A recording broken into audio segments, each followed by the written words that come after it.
Kaluwore gi tho mar nyathi moro mawuoyi manyinge Trevor Maina ma jahigni 2 e osiptal mar Kenyatta National Hospital, tend osiptandno koro golo ripot kalero chal mar nyathino kaka nyocha otere osiptal nyaka tho mare. Ma timore ka jonyuol nyathino to oseyo osiptandno kuom rem ka okang' mapiyo mar reso ngima nyathigi. To kaka Lydia Okeyo lero, nyathino nyocha kwer mar fok jembe ogoyo kendo moko e wiye mochweyo kelo nyaka tho mare.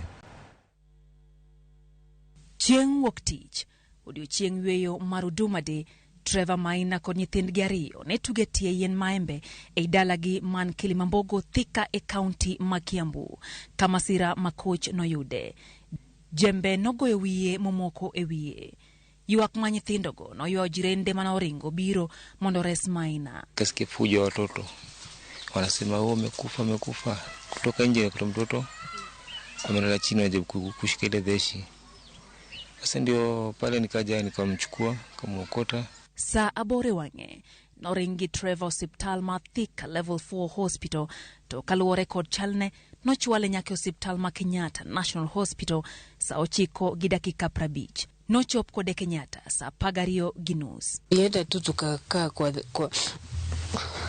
kashoti, kwa kakiti, kwa kashoti, tukiwa tu tumesika mtoto hivyo na hiyo chuma. Kaluwore kod waigi Lucy Kamau, laktar noneno Trevor kuom thuolo mokwongo saa 4 otieno bang' chopo osiptal saa 12:30 kakata kitanda mar jatuo pok ne omigi. Huyo daktari kwanza akamfuguanisha hizo vitambaa, hizo mabandeji alikuwa nazo kwa kichwa, akapiga picha kwanza kabla afugue, akapiga yenye hajafugua, halafu akafugua akapiga picha.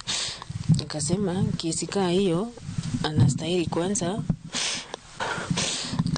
kwanza haistadi na wa discuss na wenzake vile wataishughulikia. Tichari okinyi emane laktar ochako e thiedho Maina. Kabiro nochak tim sari okinyi, kata kamano mano ne okotimore ka ngima Trevor nomedo bedo kamarach mokalo kaka ne gimedo rito. Hiyo usiku yote tumelala hapo, wenye daktari tu walikuwa anakuja ni kupiga picha, mtu anaenda anapiga picha anaenda. Tukakaa hapo saa 3, saa 4, saa 5. Tata ndio tulimauliza, kwani huyu mtoto anaenda thieta saa ngapi? Wakasema ati tugoje, ati kuko na emergency imeingia. Sasa tukashindwa, hii yetu sio emergency, hiyo imeingia ndio emergency, na tumeshida huko usiku yote, tumesika mtoto. Hatukusema kitu juu kauna uwezi ukasema kitu. Sabiri odiochienge manoter jatuo e od bero. Bang' rito kuom seche 2, waigi nodonje od bero mar neno kaka thieth ne dhi. Laktar nonyise ni thieth mar Maina ne dhi kawo seche 2 moko, wira ni chal mar Maina ne ok ber. Ne ok okawo thuolo malach kapok Maina owito ngimane e mesa mar bero.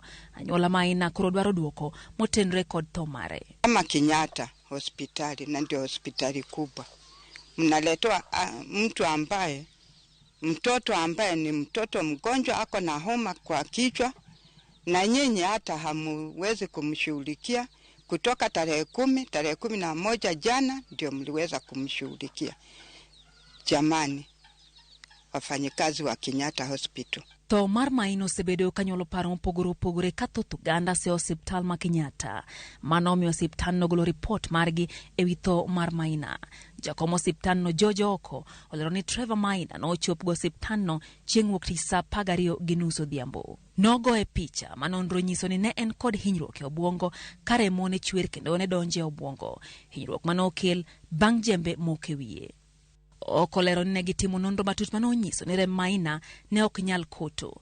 Gino manomiyo rembe chwer ma ok chung. Nochuno gikete thieth mane nyalo miyo rembe koto mondo chung chwer mar remo. Tich 2 okinyi, rembe nobedo kod nyalo mar koto. Eka Lakteche nochako bero. Chal mar Maina nomedo bedo kamarach od bero, ka Lakteche ne temo tiyo kod masinde mondo chiere. Kata kamano, mano ne ok onyalore. Trevor Maina nowito ngimane. Bang'e ne gilungo familia mar Maina, magiketo gi ler e wi chal mar Maina kendo wuoyo kodgi ka gigoyo mos kaluwore gi mago mosetimore. Lydia Okeyo, Ramogi TV, Nairobi.